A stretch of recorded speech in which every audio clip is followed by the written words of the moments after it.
sahabat semuanya, perkenalkan saya Anita Nurhasanah, berasal dari SDN 041 Peninggi Permai Tarakan, Kalimantan Utara.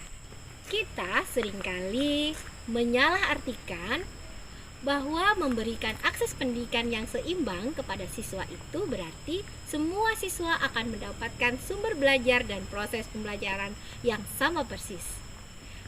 Ini kurang tepat. Pembelajaran berdiferensiasi menyadari akan hal itu, bahwa semua siswa tidaklah sama, sehingga kita perlu memberikan akses belajar yang seimbang dalam arti memberikan sumber belajar sesuai dengan proses pembelajaran, bahkan dukungan sesuai dengan karakteristik dan keunikannya masing-masing, tentunya untuk mencapai tujuan pembelajaran. Pembelajaran diferensiasi ini memang unik dan kompleks.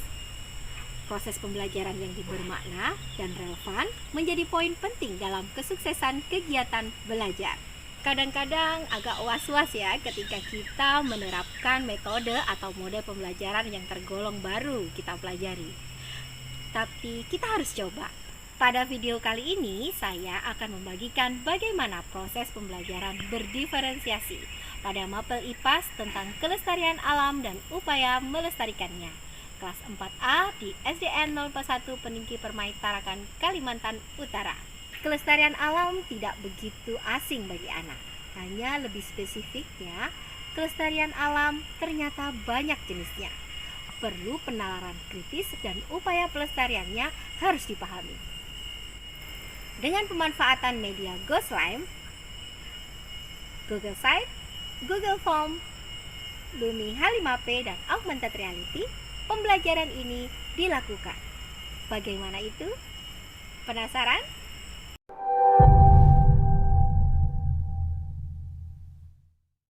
Pada tahapan awal sebelum memulai kelas, saya melakukan persiapan dengan mengamati hasil survei untuk mengetahui kesiapan belajar anak.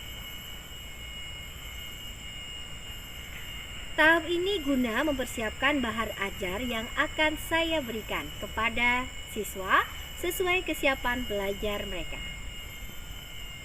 Nah, dalam hal ini saya perlu mempersiapkan bahan ajar dalam bentuk video, podcast, kuis dengan Lumi H5P, dan QR Code Augmented Reality serta lembar kerja. Tentunya untuk memenuhi kebutuhan kesiapan belajar anak. Pembelajaran dimulai dengan mengecek kesiapan siswa dan memaparkan tujuan pembelajaran. Selamat pagi 4A, apa kabar? Baik. Selamat pagi 4A, apa kabar? Baik. Selamat pagi 4A. Selamat pagi Bu Andi. Selamat pagi 4A, apa kabar? Baik. Alhamdulillah, luar biasa. Tetap semangat dan bahagia. Siapkah kalian untuk belajar? Siap. Fokuskan pikiran dan perbuatan.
pembelajaran kita kali ini adalah agar kita memahami keanekaragaman hayati dan memahami bagaimana upaya pelestariannya.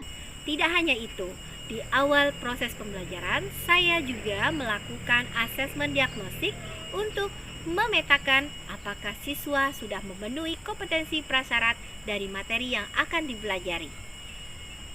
Dengan menggunakan aplikasi Gform, kita dapat memetakan berdasarkan tingkat kategori pemahaman dengan cepat dan tepat. Kategori 1, paham utuh. Kategori 2, paham sebagian. Dan kategori 3, belum paham. Hasil ini kita jadikan dasar dalam pembuatan kelompok.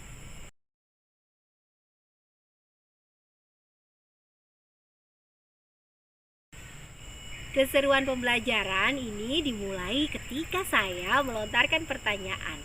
Bagaimana karakteristik teman di sebelahmu? Bagaimana bentuk bola matanya? Bagaimana warna kulitnya? Kita mulai investigasi. Demonstrasi media augmented reality yang terintegrasi dalam GSites untuk pembelajaran akan memberikan pengalaman yang berkesan untuk menemukan konsep kelestarian alam dan upaya pelestariannya. Siswa akan bekerja dalam kelompok untuk investigasi lebih lanjut dengan panduan lembar kerja. Di sini guru membuat kelompok sesuai kategori pemahaman. Dalam pembentukan kelompok, setiap siswa akan dipasangkan dengan tingkat kategori pemahaman yang berbeda. Siswa dengan kategori 1 akan menjadi narasumber.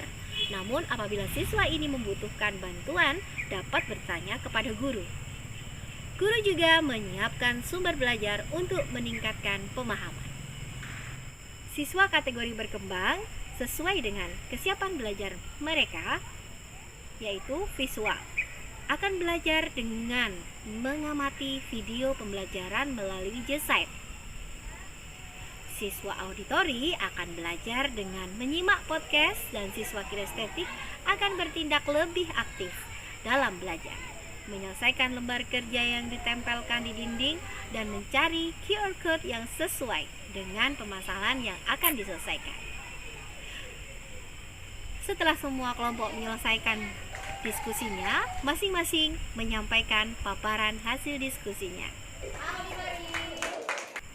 Dengan rentang waktu yang sudah ditentukan, siswa diberikan asesmen dengan jenis asesmen sederhana dan kompleks. Langkah pertama, soal sederhana diberikan kepada semua siswa. Selanjutnya, soal jenis kompleks dapat dikerjakan siswa yang selesai terlebih dahulu sebelum waktunya habis tentunya. Dan semua soal ini diberikan melalui Gform, jadi lebih cepat dan mudah untuk diberikan. Pada kegiatan penutup, siswa dan guru menyimpulkan dan melakukan refleksi pada kegiatan pembelajaran hari ini.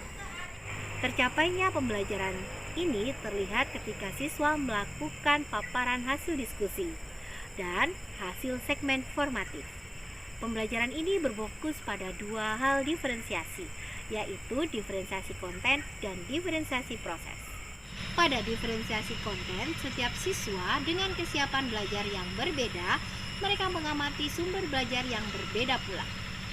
Siswa audiovisual ataupun kinestetik, keduanya adalah diferensiasi proses. Setiap kelompok akan berkolaborasi dengan peran masing-masing sesuai dengan kategori tingkat pemahaman dan juga melakukan asesmen sesuai jenis, apakah hanya mencapai tingkat sederhana atau tingkat kompleks. Catatan dalam pembelajaran ini, kita harus menanamkan bahwa guru bukan satu-satunya sumber belajar mereka, sehingga kita akan mendapatkan bantuan dari siswa dan dapat mengambil waktu untuk memberikan bimbingan bagi siswa yang membutuhkan. Berikut adalah praktik baik yang saya laksanakan di kelas 4 SDN 041 Peniki Permai Tarakan, Kalimantan Utara. Semoga bermanfaat. Terima kasih.